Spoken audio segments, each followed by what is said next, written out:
आजिकालीर युद्ध खाली बंदूक किंवा बोमार खेल नुहे, यह हूँ टेक्नोलोजी तथ्य एवं स्पीड्र युद्ध।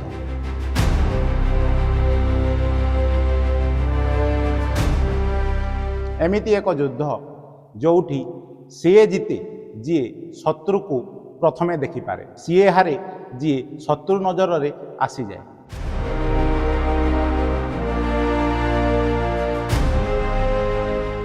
आकाशर यही लड़ई रे दुईटी ना सबुठु अधिक शुणा जाए, F-35 लाइटनिंग एवं राफेल।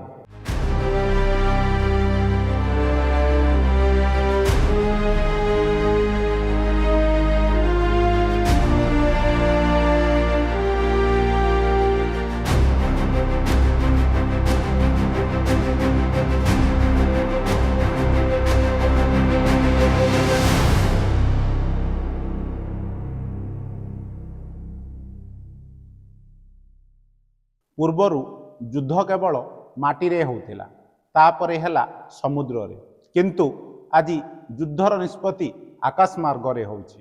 एही विकास रो सबुठु आधुनिक रूप होउछि 5th जनरेशन फाइटर जेट, जोथिरे F-35 होउछि सबुठु आगरे।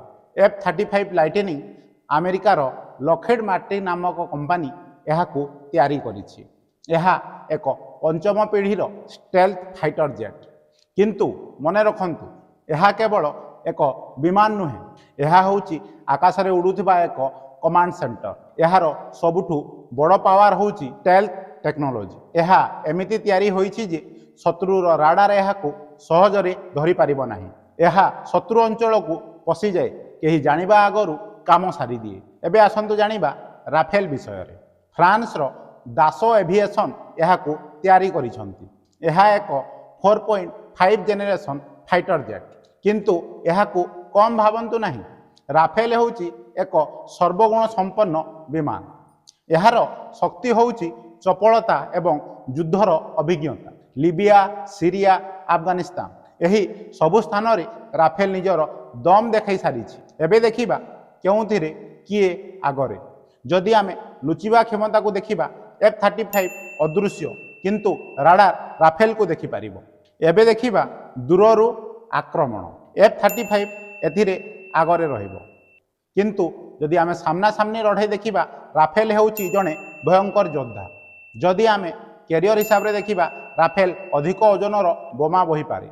F-35 निजको लुचै रखिबा पई कम अस्त्र निज भितरे रखि थाए। ए दी जनक मध्यरे किए जीतिबो? जदि भविष्यतर टेक्नोलोजी देखिबा, तेबे F-35 एथिरे जीति जीवो। जदि आमे युद्ध मैदान अभिज्ञता को देखिबा, तेबे राफेल ही जीतिबो। यह केवल दुईटी मेसीन मध्यरे लड़ाई नुहे, यह हेउछि नुआ टेक्नोलोजी एवं पुराना अभिज्ञता मध्यरे लड़ाई। आपणक नजरे सबुठु भल किए, F-35 ना राफेल? कमेंट माध्यम रे आमको निश्चय जणांतु।